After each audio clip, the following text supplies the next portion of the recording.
e-bike battery na pinadala sa atin, palit bago battery. Babaklasin muna natin mga master yung kanyang BMS. Ayan. At tip muna natin yung kanyang negative para safety na rin mga master.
Kaya siya mahaba.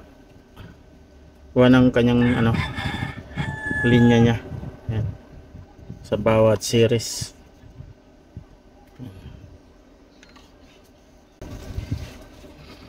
So, ito na yung kanyang battery. Ganito lang siya mga master. Ayan. Ayan. Ayan. Tapos kanyang BMS.